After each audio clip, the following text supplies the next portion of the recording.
karena waktu itu dana yang ada terbatas, saya akhirnya jual rumah.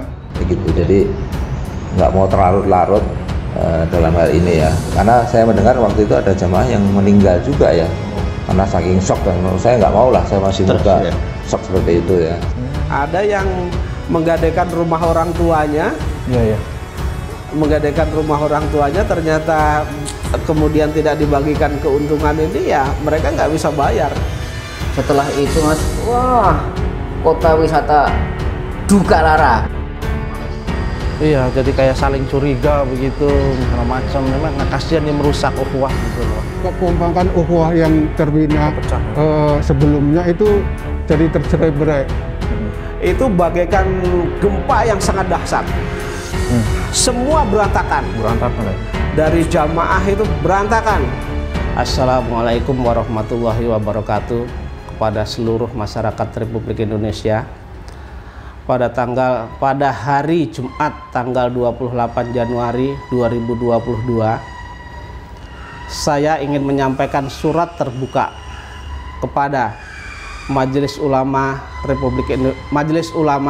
Indonesia, seluruh ulama Indonesia, seluruh umat Islam Indonesia, seluruh warga negara Indonesia, berkaitan dengan gugatan saya pada tanggal 11 Januari 2022 yang saya daftarkan ke Pengadilan Negeri Jakarta Selatan yang tercatat dalam nomor perkara 28-G/2022-PN.JKT.sel. Terkait dengan gugatan saya tersebut, di sana ada tokoh agama, yaitu Ustadz Yusuf Mansur. Kemudian ada lembaga keuangan BMT Darussalam Madani. Kemudian ada lembaga Takwis Al-Quran Pondok Pesantren Ustadz Yusuf Mansur. Berkaitan dengan hal tersebut, tidak ada niatan sedikit pun bahwa saya ingin mengkriminalisasi ulama ataupun lembaga-lembaga Islam lainnya. Tetapi terkait dengan gugatan saya tersebut, yang saya jadikan tergugat dan turut tergugat memang mempunyai hubungan hukum, sehingga apabila tidak saya masukkan, gugatan saya menjadi kurang pihak. Berkaitan dengan gugatan tersebut, sebenarnya jauh sebelumnya atas sumbangsih saran daripada ulama 11 tahun yang lalu, bahwa apabila perkara batubara, perkara investasi batubara ini saya ajukan gugatan atau kami buka ke publik, akan menjadi geger umat dan menjadi meresahkan umat, bahkan menjelekkan umat Islam. Tetapi setelah saya biarkan dalam beberapa tahun, 11 tahun yang lalu, ternyata Ustadz Yusuf Mansur dan kawan-kawan juga tidak mempunyai itikat baik mengembalikan uang jamaah Darussalam yang jumlahnya 200-an orang lebih tersebut.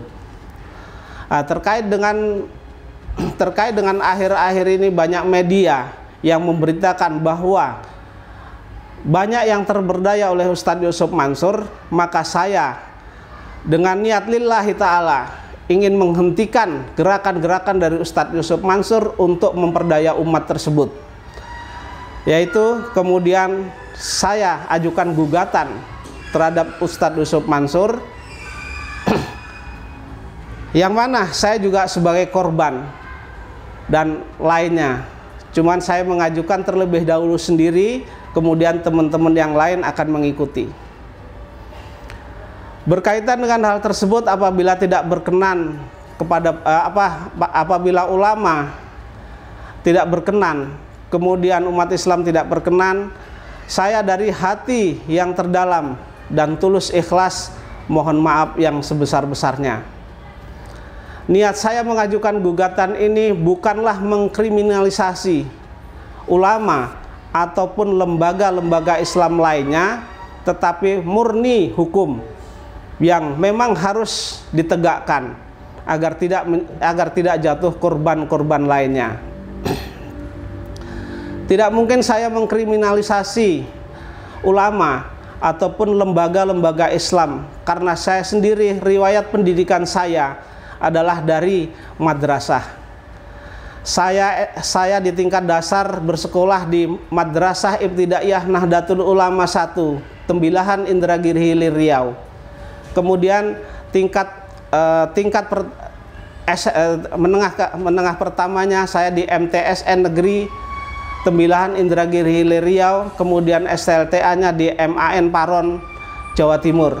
Kemudian kuliah di Fakultas Hukum Universitas Muhammadiyah, selanjutnya melanjutkan di Fakultas Hukum Universitas Gadjah Mada, mengambil jurusan notariat.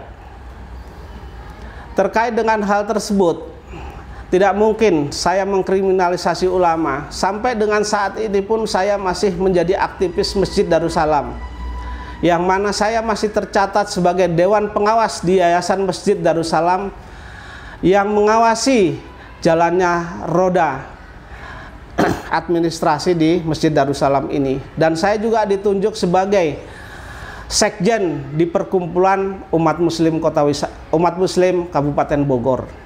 Oleh karena itu, saya tidak mungkin mengkriminalisasi ulama, tetapi gugatan saya hanyalah murni terkait dengan investasi yang digagas oleh Ustadz Yusuf Mansur, yang sampai dengan saat ini selama 11 tahun tidak ada penyelesaian. Saya kira para ulama, kemudian umat muslim seluruh Indonesia dan warga negara seluruh Indonesia memaklumi apabila saya mengajukan gugatan memperjuangkan hak-hak saya, dan nantinya akan memperjuangkan hak-hak jamaah yang lain, kurang lebih 250 jamaah yang telah terzolimi oleh investasi batu bara gagasan Ustadz Yusuf Mansur tersebut. Terkait dengan surat terbuka saya ini, akan saya sampaikan hard copy-nya kepada Majelis Ulama Indonesia pada hari Senin tanggal 31 Januari 2022.